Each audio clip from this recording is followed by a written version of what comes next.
Hello and welcome to MumbleCast, the oddly structured, poorly researched podcast extravaganza. My name is Liam, and as always, I'm here with my co-host Kayla. Hi. Hello, how are you? Good, how are you? I'm very well, thank you. How's your week been? Good. What have you done this week? Nothing. Worked, coached, trained, snowboarded. Oh yeah, that big one. We just spent all weekend in Breckenridge, did we not? Yeah, it was so much fun. We left last Thursday. Yes, we were on Thursday and we got back on Monday. And we were snowboarding. The weather was fine, good, not good, bit of both, all three maybe. And no injuries, which was good. I like snowboarding. We need to get on a trip in. Yes, I agree. Yeah. We'll plan that. It was good fun. And that was about it, really. It wasn't too much of a hassle getting there. It's good from here, isn't it? Mm-hmm. So that's our second one. Oh, your third one of the year. Second, right? Oh, yes, second. This will be my second as well. And hoping to get a third one in. Yes. So guys, thank you for all your Instagram posts. We were trending in Houston last week with Doggle Gaga. Hashtag. We weren't really, but we wish we were. And we got 2, and we believe they did look like they wrote us. Yes. You know who you are. You do. Yeah. Anything else? We didn't do shits and hits last week. You had any shits and hits? You want to wait till the end of this one? Before we do shits and hits? I thought so, but I was just thinking we didn't do anything last week. Do you have one we can wait till the end? No, I haven't watched anything still. I haven't watched anything. All right. So today, I was going to do a specific cartoon.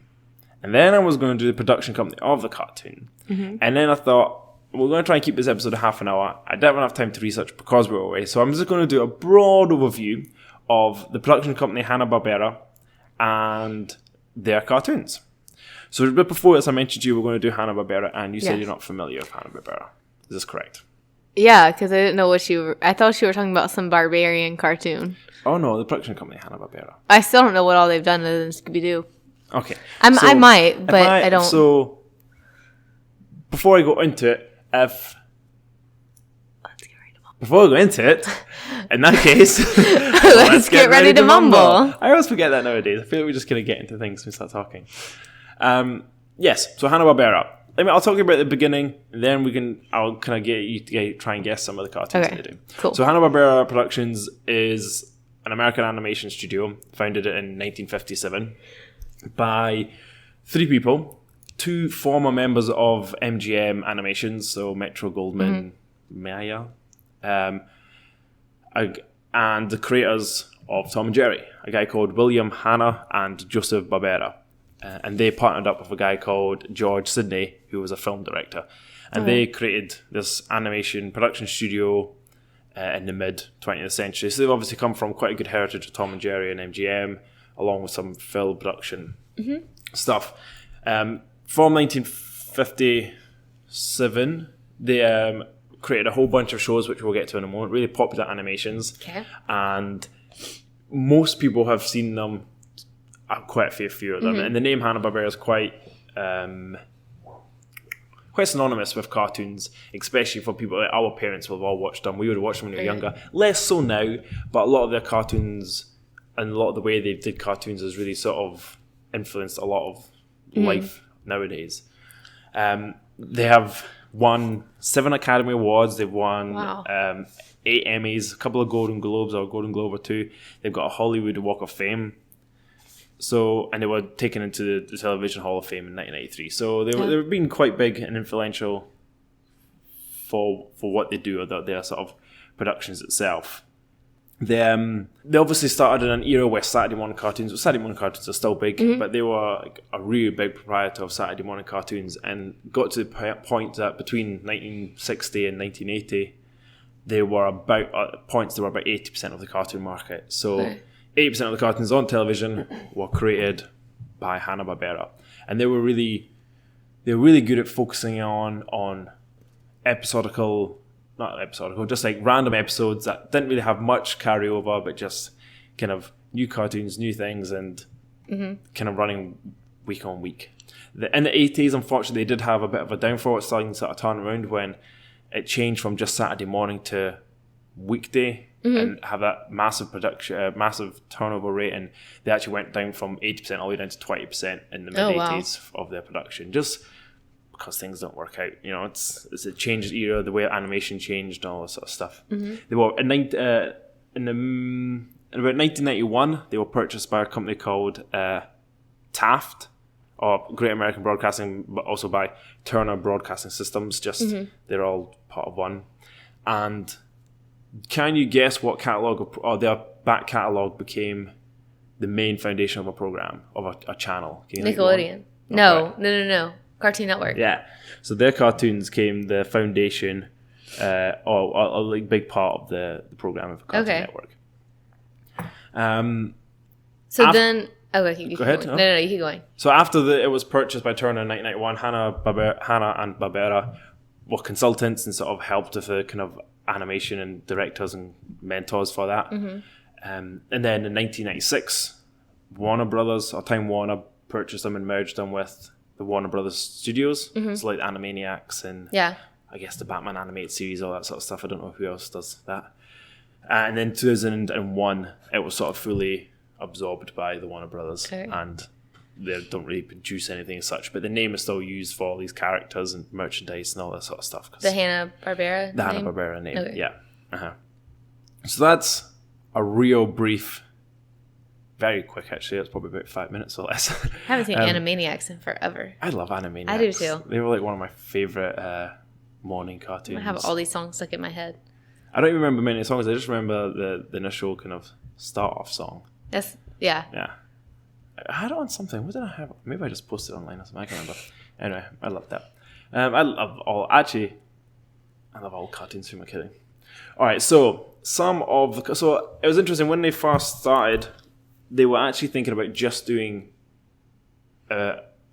commercials, advertisements. They were just going to animate commercials and just use their characters for that. And initially, they did use some of their characters, not so much well-known ones, for adverts. But then they decided, with the help of that George Sidney, that they would spend a bit more time actually on full or more length productions. And they got in works with CBS. So CBS helped them a lot with their initial sort of getting a lot of these productions off the ground, all these shows onto TV. So we spoke at the beginning. What was it wasn't one of the first big ones, but one of the big ones that almost everybody knows. Tom and Jerry. No. Not Hanna Barbera. That's where those two came from, though, right? Yeah. Yeah. But what was some of the? Can you think of any of the Hanna Barbera ones? I know you said you don't know. Well, Scooby Doo. Yeah. You know that cartoon styling of Scooby Doo and stuff. So Scooby Doo started in 1969. So that's 10 years after it started. They started. So there's got to be more. Would the Flintstones be one? Flintstones is probably the biggest property. Okay. I love the Flintstones too. Scooby Doo's maybe taken over it now, but yeah, the Flintstones is one of their biggest properties, and it premiered in ABC in 1960, so 3 years after the production. So it still wasn't the first? It wasn't the first one. Well, a couple of ones that aren't too familiar. The Rough Ready show. No, sorry, that was. I can't remember if that was animated, if that's what was on. But the Huckleberry Hound show, do you know Huckleberry Hound? You probably recognise him. Type him in if you want. So he's a stereotypical Hanna-Barbera animation style. I know Huckleberry Hound. If you don't know him, guys, go look him up. And he premiered it in 1958, and he was one of the first big hits. Okay. And it was aired for most markets and just before prime time. Ooh, I want to guess all of these. It was a rating success and a new crop of cartoon stars for these audiences because they hadn't seen this sort of style and stuff. It was also followed by Pixie and Dixie and Mr. Jinx, not one I'm familiar with. No, I don't know that one. And another really big one, another animal. Can you think what it might be? Yogi Bear? Yogi Bear, yep. So the Yogi Bear TV show, or the Yogi Bear show, whatever it's called, that started as well in the late 50s. I love Yogi Bear. I love all of these. That was really big, yeah. The show, the Rough and Ready show, which kind of showed a lot. The Huckleberry Hound show, which showed all these small shots, was one of the first ones that won an Emmy for outstanding achievement in children programming. So it showed you how big it was obviously an influence at that time. So then after Yogi Bear was Flintstones? There was a few other ones coming through, but Flintstones was probably the next big one. That premiered on ABC in the 1960s. Kind of based on actually another TV show called The Honeymooners, which I'm not familiar with. I think it's an American thing. And apparently there was talk about doing legal action against them. Really? But Flintstones was so popular that the guy who did The Honeymooners didn't really want to be the guy who took Flintstones off air. So, because that was also based on a Stone Age caveman family. Yeah. What was that? Flintstones. The modern Stone Age family. I was like that. Modern Stone Age family. So they were big. Obviously, Fred Flintstone kind of being one of those ones which they had kids, they had dinosaurs, but for some reason Fred Flintstone and this dad was the main character for a cartoon show, which is kind of strange. Like, I guess I don't know what cartoons were like back then, but nowadays it's all based on kids. You very rarely have the dad adults being the star. The stars. I know The Simpsons still has that, but that's The Simpsons, which took a lot of it sort of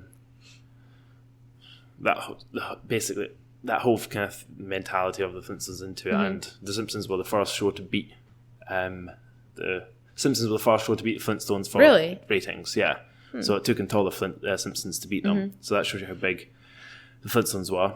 And they have vitamins, so. Oh, exactly. Yeah, they're keeping us living. Yeah. 1961, the Yogi Bear got his own spin-off show. So he had his own spin-off show that because shows you how big he was, and I mean, so many of these cartoons I loved. Let me keep guessing. Keep guessing anymore. Were the Jetsons one of them? The Jetsons were, so they were part of the... They debuted in 1962, and they had a couple of commercials and their own TV shows. Okay. So the Jetsons, if you don't know, guys, because they weren't massive back where it was. Really? They were all right here. They were like a family that lived in space, essentially. Yeah. They had Astro.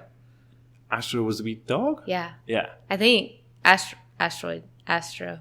So there's actually a really, you know how you've got like Pixar theory and stuff. There's actually a Hanna Barbera theory theory as well. We should do that one. With all of them, we should do that sometime because there's different things that relate Flintstones to the Jetsons, to like Yo and all these other ones. So I'll look into that. Maybe we can do that sometime. Yeah.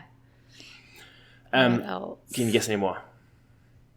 I'll tell you something I'm not familiar with. Okay. Wally Gator. No. Touche Turtle and Dum Dum. No. Lippy the Lion and Hardy Har Har. No. No, okay, this is something I don't know. Yeah. But, yeah, they're all obviously very big.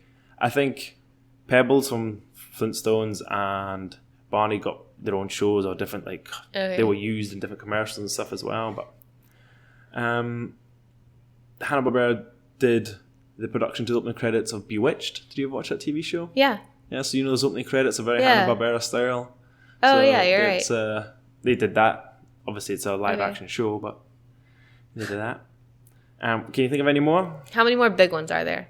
Oh, let me get the list of the big ones because I've got a bit of stuff. There's a couple other ones that I watched heaps of, and I would say there's maybe 2 or 3 that I would consider massive still. What? So you said that they went to Scooby-Doo, obviously, which we talked about. Huh? You said that they went to like the 80s. Is there ones that came out after the 80s too that we're considering on this big list, or is it just very few that came out after the 80s that were big? I can't in my head place where they would be in this line because there's definitely a lot from the 90s that of watching Cartoon Network and wondering, is this a show from now or is this reruns? A lot of those ones might have been created when Warner Brothers and Hanna-Barbera were working together. Okay, so they might have a similar Rocko's style, Modern World and Yes, I don't think that was Modern Life. I don't know if that was either of them, but I know who did Rocko's Modern Life. I don't know.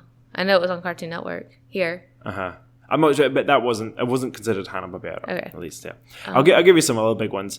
Johnny Quest, I wasn't too familiar with, but that was apparently pretty big. Top Cat. Yeah, I love Top Cat. So Top Cat was about these street alley cats, and the main guy being called Top Cat, and he had a bunch of other cats that he sort of just had these he always wanted to get rich and get money. I've definitely seen one. And he had Officer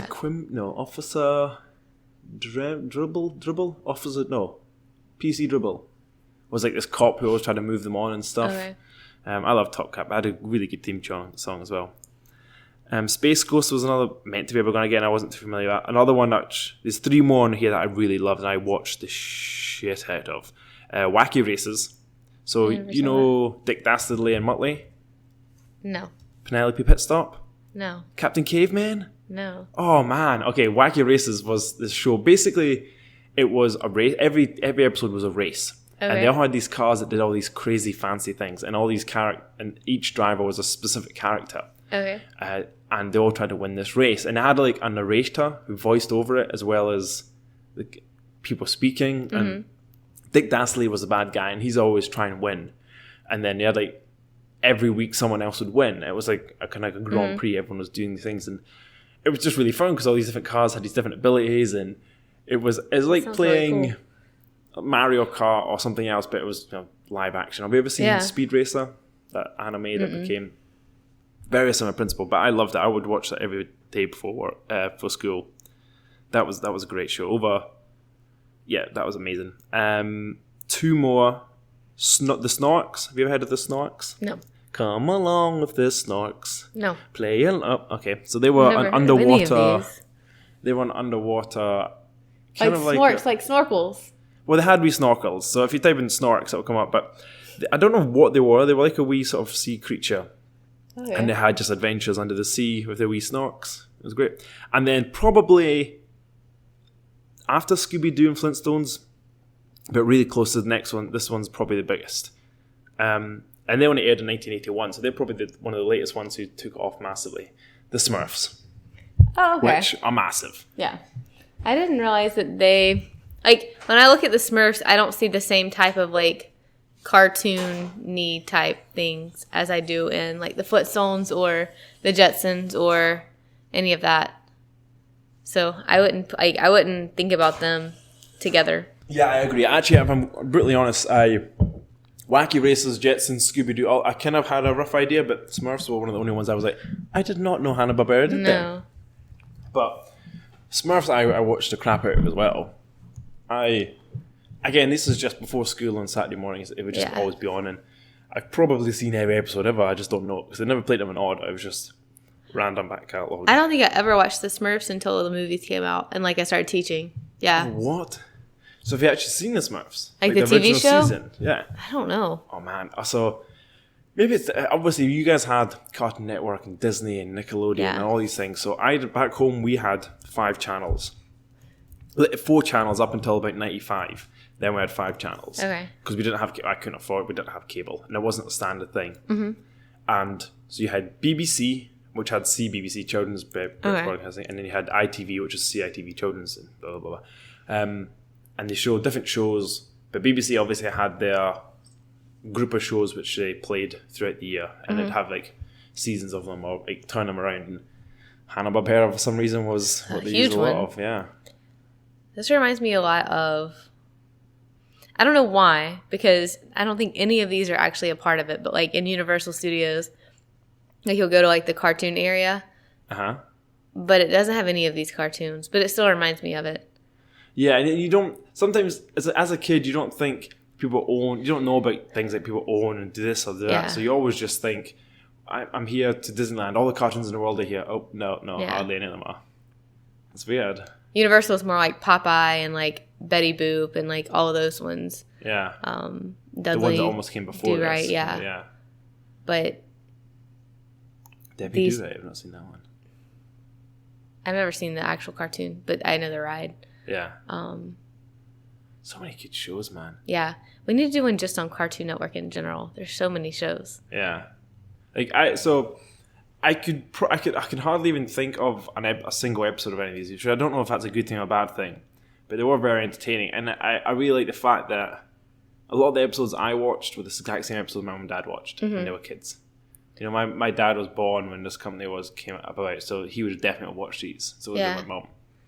So these were prior to or after Looney Tunes cartoons. Yeah, a lot of Looney Tunes were before this because they were Warner Brothers, and they would have been probably early 40s. Okay. Not too much longer. I don't think so. Actually, I might check that. I really liked Looney Tunes cartoons. To be honest, I don't know because the animation style does appear better on Hanna Barbera. Yeah. But I don't actually know. When do you think? Okay, have a wee guess. What do you think came from? Yeah. 1930s to 1969-ish. Were the Looney Tunes? Were Looney Tunes. Okay. But they were so they were Warner Brothers as well. So they were Warner Brothers. We should have a whole new episode on them as well because they're great. Hanna-Barbera. So Looney Tunes was under Warner Brothers. Yeah. Hanna-Barbera was its own thing, and then was acquired by Warner Brothers. Yeah. Okay. And then you obviously got your Disney. What other big cartoon companies was there? That must have been it. Yeah. You said Universal, but I don't know what Universal cartoons are. I don't know. Because I know Popeye was... Hanna Barbera did do some Popeye stuff and that. Okay. But I'm assuming they must have had other... Universal must have had other cartoons. Woody Woodpecker, Curious George. These are more like movies, though. Yeah. I'm sure they had a bunch. Oh, they did DreamWorks as well now. Let me see if I can find out. We should just do just a cartoons episode. Just like call it cartoons. Talk about all of them. Yeah, that'd be a long one though, because I could talk about cartoons forever. I watched so many. I've told you before I wanted to be an animator. Yeah. Oh, so here, 1997 2006, so when it was absorbed by Warner Brothers Animations. Okay.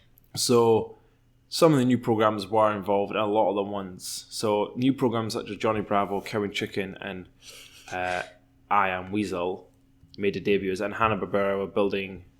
Oh no, wait a minute, I might be in this wrong. Yeah, so it looks like they were sort of like built by Hanna Barbera, but like the building was facing demolition, and they were basically falling apart a little bit. Although they'd been taken on and sold and stuff, they were losing it. They actually created the Powerpuff Girls. It was a new series from Hanna Barbera. Yeah, so I love Powerpuff Girls. Yeah, and that was the last big name to actually kind of come out of that. They do Dexter's Laboratory too. Not that I see. Dexter's Laboratory. I did like Dexter's. I didn't see much of it, but when I went to my friend's house, would I see it? But I did like that as well. I liked a lot of the Nickelodeon, not the Cartoon Network. I preferred Cartoon Network to Nickelodeon a lot.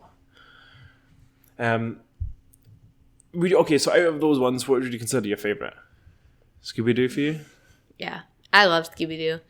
I even liked like the remade Scooby-Doo movie, not the 2 and 3, but the first one. Did they do the live action one? Was it one that was good? Because I remember they said there were 3 of them, and one of them was really good.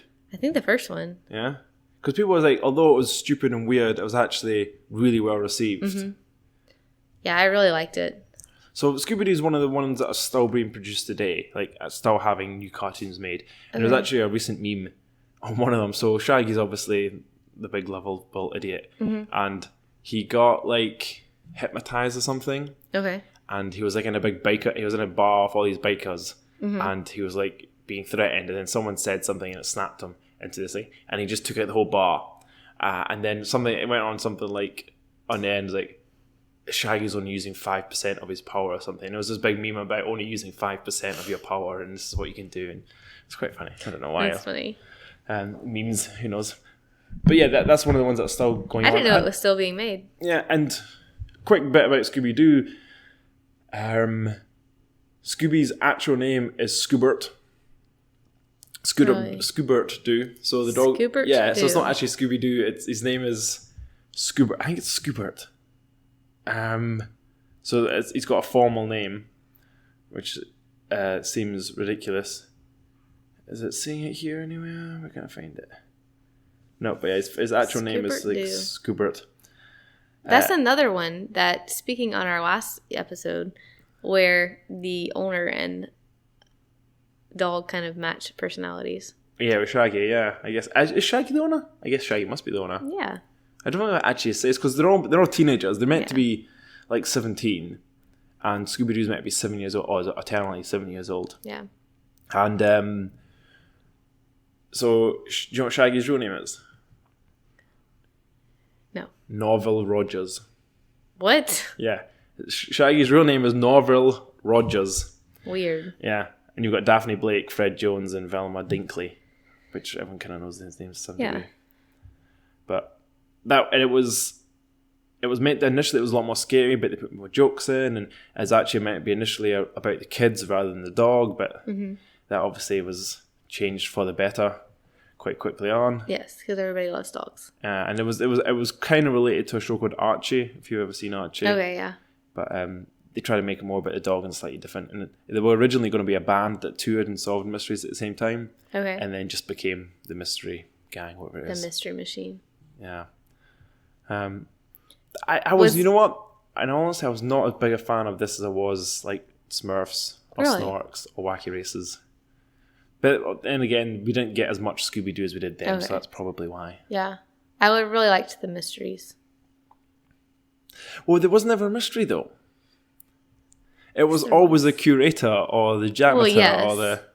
You know, this is literally one of those programs who has created a trope of it being... Yes. But that was as scary as I could go with being able to sleep at night. That's true. So... Do you not think Scooby-Doo was really forward-thinking with this whole thing, though? And it was actually meant to help kids. What do you mean? Well, there was never ever a ghost. There was never ever a monster. There was never ever, supernatural anything. It was always a human dressed up trying to, be greedy or push people away.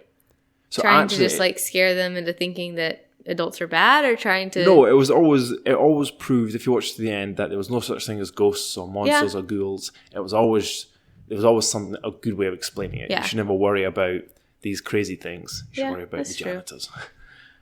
Should worry about what? The janitors. The janitors. Yeah. Watch out for that janitor. Or the old theme park roller coaster rider guy. Yeah. Yeah. No, I guess you're right. Like that, I think that's why I never got scared in it, because like, yeah, it'd be like some scary monster or whatever, but in the end you always found out that it wasn't like legit, so. Yeah, Scooby-Doo was cool. Fred was weird. The rest of them were cool though. I can't believe you've not seen none of the Snorks or... I didn't meant to look up the Snorks. Or the Smurfs or S-N-O-R-K-S. Wacky Races, man. I loved Wacky Races. They're little cute little guys with a little snorkel on their head. So guys, let us know if if you were big fans of any of these, if you remember Hanna Barbera, if your parents did, or if you still take Flintstone candies. They're delicious. Guys, if you drink Fit 8 RX, it tastes like a Flintstone vitamin. Huh. Didn't know that. Never had a Flintstone vitamin. That's what it tastes like. I like the Flintstones. There was that movie. There's a couple of Flintstone movies. Do you remember them? With I don't remember John Goodman. I don't remember what they were like, but I remember seeing like the cover. Yeah. They were quite well done, I feel. But maybe I'm just saying that now. Yeah. Yeah, I like the Hanna-Barbera stuff. That was good animation. I like that. I wish I could draw like that. Probably Much better than a lot of the cartoons that are out today. Yes. Yes, yeah, there's some good ones out, and there's some, I would say. I don't watch many of the new cartoons, so it's hard to say that, but... Because I would consider new cartoons like Fairy Odd Parents, but that's been going for like 15 years. I know. I'm not saying the new cartoons that were starting when we were 10. I'm saying like the ones that are now. Do you know any now that are bad? Can you think of the top of your head? Just like... I can only think of the little kid ones. So the ones that we wouldn't even really watch anyway. So no. It's really hard because like, I still think like Ben 10 is a new cartoon. I bet that came out like 10 years ago. I don't know what that is. Or maybe it's a British one, I'm not sure. So it's about this guy who's got this, it's on Nickelodeon or something. He's got this kind of watch thing, and he can transform into 10 different monsters and like or 10 different alien creatures, and it helps him around the world. Cartoon Network it's on. It's made $6 billion. $6 billion from like cartoon from toys and stuff.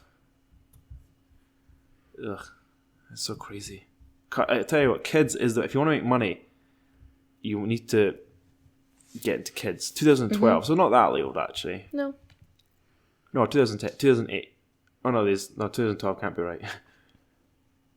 Because it's, so it says here 2008 for some of them. But anyway, it's a long running, it's 2005 some of them. Yeah, so it's easily pushing 15, maybe longer years old. Yeah. But I would consider that brand new, but no, it's not, clearly. It's mental. I don't know any of the new ones. Most new cartoons are like based on a movie, and the movie becomes like the cartoon off of it. You think? A lot of them, yeah. Oh, I guess so, to some degree. Well, they tried that. It's weird because they tried that in like the 90s. Like they had the Aladdin cartoon and the Little Mermaid cartoon and all this stuff, but they were never very good. Like no one really, or at least liked them that much. Yeah, I didn't like them. How about like Adventure Time and Steven Universe? Have you seen any of them? Because these are somewhat adult-y type ones as well, which is really weird. Yeah, when I typed in cartoons, that was the first thing that came up like that and Rick and Morty. Yeah. And it's like, I don't think my 10-year-olds are watching But the thing is, there's enough in things like Rick and Morty that they would watch and be like, okay, that works. This is funny enough. Yeah. Apart from the fact that they swear in Rick and Morty, Yeah. But like Adventure Times might be really big and it's got this clique. And part of that's probably a lot of due to the fact that people don't grow up very well these days. But yeah, there's these ones I'm looking on Cartoon Network. Clarence, Time Wizard. Yeah, see, they just don't look good. Reckless Ramps. But I think it's hard because there's so many ideas have been taken. Yeah. Like all the good ones, like Adventure Time and Steven Universe and Rick and Morty, they've got a relatively new concept to them. Where all these other ones are just, I'm an outcast kid or an outcast person who's tried to be better and have got magic and makes me better. It's the reason it works is because all kids feel like they're an outcast when they're young, but it's not working. Either that or it's, as you said, from another property like Teen Titans, which is Robin and Cyborg. Or they could just bring back older cartoons and not remake them, but just do more episodes of them. Yeah, I don't know. Like that, if you do that for too long, then you either ruin the magic or you become the Simpsons. The Simpsons is still going strong though. Apparently, it's been renewed for up to like 30th, 31st season. I'm like, who's watching it? Drake still watches it all the time. Why? Yeah. Is it good? I don't watch it. You must see it if it's on. I've never really watched it, so I don't like. I'll need to ask him. Yeah, I'll need to. I maybe need to watch it again. I've not watched it for a long time, like properly. Yeah. Like he'll show me certain skits where like they say like something like in today's time is like the other day the intro had Ultron, not Ultron, what's his name? Thanos in it. Okay. So like where they do something like where it's like something from today is in it, and so he'll show me that. But other than that, like that's really all I ever see of it. I feel like the Simpsons have been doing that a lot recently, and I think it's almost out of shit. We are not relevant anymore. We have to become relevant. We need to pull the South Park. Yeah. And make it like relevant. Yeah. Yeah, we'll see. Anything else to add there?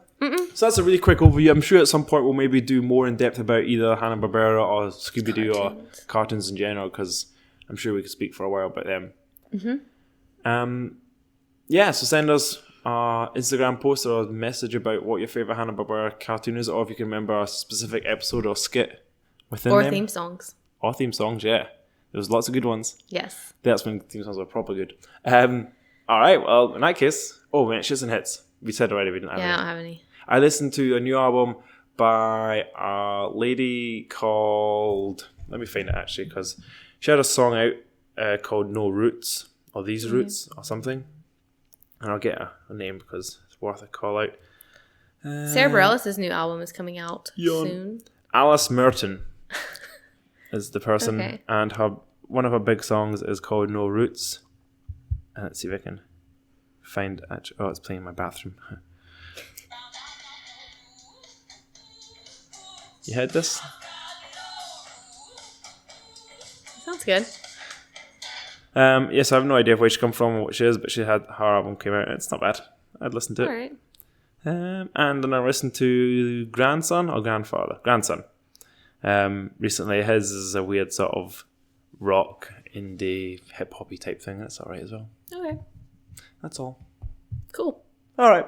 I know you won't listen to it, but just thought I'd tell you. I might. You don't know. I don't know. I won't listen to Sarah Bareilles. I know. So, you said yawn when I said her name. Yeah, I was kidding. That's not because you say it, but I'm trying to find new stuff, baby. And you were talking about the past. When was she about? Like 20 years ago? God, I have no idea. She has a new album coming out. I know, but so does Madonna or something. So does Prince, and he's dead for 3 years. Oh my God. All right, guys. Hit us up. You know where it's at. I've been Liam. I'm Kayla. And this has been MumbleCast. Bye.